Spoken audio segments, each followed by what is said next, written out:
Yamaha আর3 বর্তমান সময়ে 300 CC সেগমেন্টের সবচেয়ে জনপ্রিয়, শক্তিশালী, ফিচার্স লোডেড এবং দ্রুততম একটি বাইক।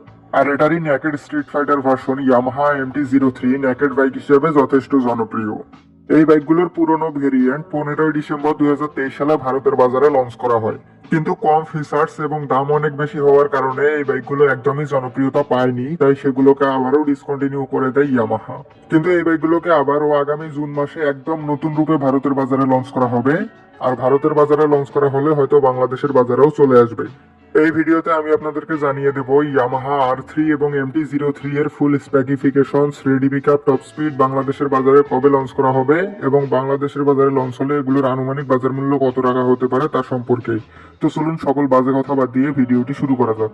নতুন আর3 এর সামনে ব্যবহার করা হয়েছে এরকম super aggressive looking single projector LED headlamp এবং দুই পাশে দুইটি স্পোর্টি এলইডি ডিআরএল ব্যবহার করা হয়েছে এবং বাইকটির পিছনে দেওয়া হয়েছে এরকম aggressive looking LED tail lamp.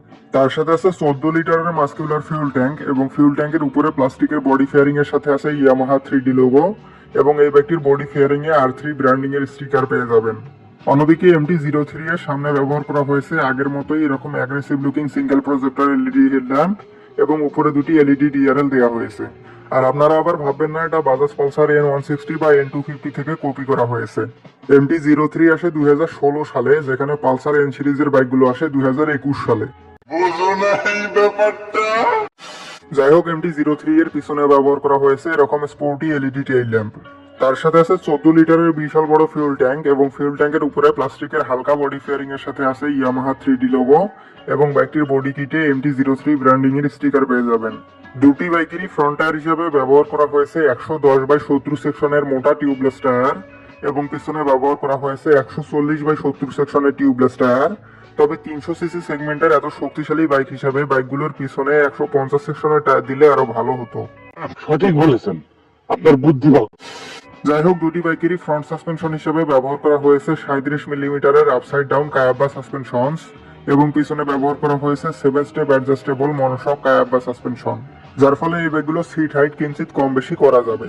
বাইকগুলোর নতুন 2025 সালের ভেরিয়েন্টে ব্যবহার করা হয়েছে full digital colour instrument cluster বা স্পিডোমিটার, যেখানে RPM meter, speedometer, odometer, trip meter, gear position indicator, service reminder, ABS indicator, turn by turn navigation সহ এমনিতে তো সকল বেসিক ইনফরমেশন শো করবে। তার সাথে আছে ব্লুটুথ কানেক্টিভিটি, যার ফলে আপনি আপনার স্মার্টফোনকে এই মিটারের সাথে কানেক্ট করতে পারবেন এবং সেখানে কল অ্যালার্ট এবং SMS অ্যালার্ট সহ বেশ কিছু বেসিক ইনফরমেশন দেখতে পারবেন। তাছাড়া এই ব্যাগগুলোতে অ্যাসিস্ট স্লিপার ক্লাস এবং কুইক শিফটারের মতো কিছু হাইটেক ফিচার্সও আছে। তবে বাংলাদেশের বাজারে এই বাইকগুলোর পুরনো ভেরিয়েন্টকে লঞ্চ করলেও আমি অবাক হব না, কারণ সুজুকি এবং সিএফ মোটো তাদের পুরনো ভেরিয়েন্টের বাইকগুলো বাংলাদেশের বাজারে লঞ্চ করেছে, যেখানে ইন্টারন্যাশনাল মার্কেটে তাদের ওই একই মডেলের নতুন ভেরিয়েন্টের বাইকগুলো অ্যাভেলেবেল আছে। আর সিএফ মোটোর নতুন ভেরিয়েন্টের বাইকগুলো তো নেপালেও আছে। Emotional damage. যাই হোক, আর3 এবং MT-03 এর পুরনো ভেরিয়েন্টের বাইকগুলো যদি বাংলাদেশের বাজারে লঞ্চ করা হয় সেগুলোতেও আপনারা ফুল ডিজিটাল মিটার পাবেন, কিন্তু ব্লুটুথ কানেক্টিভিটি বা কোনো হাইটেক ফিচার্স পাবেন না। যাই হোক, দুটি পাগলা ঘোড়ারই ব্রেকিং সিস্টেম হিসাবে সামনে ব্যবহার করা হয়েছে 298 মিলিমিটারের ডিস্ক ব্রেক এবং পিছনে ব্যবহার করা হয়েছে 220 মিলিমিটারের ডিস্ক ব্রেক। তার সাথে আছে dual channel anti-lock braking system বা ABS। কিন্তু এই বাইকগুলোর ব্রেকিং সিস্টেম হিসেবে ডুয়াল পিস্টন ক্যালিপারের ব্রেক ব্যবহার করা হয়েছে। এত দ্রুততম বাইক হিসেবে এগুলোর পিছনে না হলেও সামনে অন্তত 4 পিস্টন ক্যালিপারের ব্রেক ব্যবহার করা উচিত ছিল। আর এই বাইকগুলোর চেয়ে অর্ধেক দামে কিন্তু হোন্ডা তাদের বাইকগুলোতে 4 পিস্টন ক্যালিপারের ব্রেক দেয়। যাই হোক, দুটি বাইকেরই মিনিমাম সিট হাইট 780 মিলিমিটার, যেটা পালসার 150 চেয়েও 15 মিলিমিটার কম। আর MT-03 এর ওজন 167 কেজি এবং আর3 এর ওজন 169 কেজি, যার ফলে আপনার হাইট যদি 5 ফিট 5 ইঞ্চি হয় বা তার বেশি হয় তাহলে এই বাইকগুলো আপনি কমফোর্টেবলি চালাতে পারবেন। তবে 5 ফিট 5 ইঞ্চির নিচে হলেও চালাতে পারবেন, কিন্তু কমফোর্টেবলি চালাতে পারবেন না। যাই হোক, দুটি বাইকেরই গ্রাউন্ড ক্লিয়ারেন্স 160 মিলিমিটার এবং ওভারঅল লেন্থ 2090 মিলিমিটার, যেটা বাংলাদেশ বা ভারতের রাস্তার প্রেক্ষাপটে কিন্তু মোটামুটি ভালোই। এবার চলে আসি মেইন পয়েন্ট, ইঞ্জিনে। দুটি বাইকেরই ইঞ্জিন হিসেবে ব্যবহার করা হয়েছে 4 স্ট্রোক প্যারালাল টুইন সিলিন্ডার 8 ভ্যালভের লিকুইড কুল DOAC BS6 কমপ্লান্টের ফিউল ইনজেক্টেড ইঞ্জিন, যেগুলোর ইঞ্জিন ডিসপ্লেসমেন্ট 321 সিসি। এবং R3 সর্বোচ্চ 41.73 হর্স পাওয়ার এবং 29.5 নিউটন মিটার টর্ক উৎপাদন করতে সক্ষম, যেখানে MT-03 সর্বোচ্চ 40.8 হর্স পাওয়ার এবং 29.6 নিউটন মিটার টর্ক উৎপাদন করতে সক্ষম। মানে R3 এর পাওয়ার MT এর তুলনায় একটু বেশি, আর MT-03 এর টর্ক R3 এর তুলনায় একটু বেশি। আর হবে নাই বা কেন? MT-র ফুল ফর্মই হচ্ছে মাস্টার অফ টর্ক।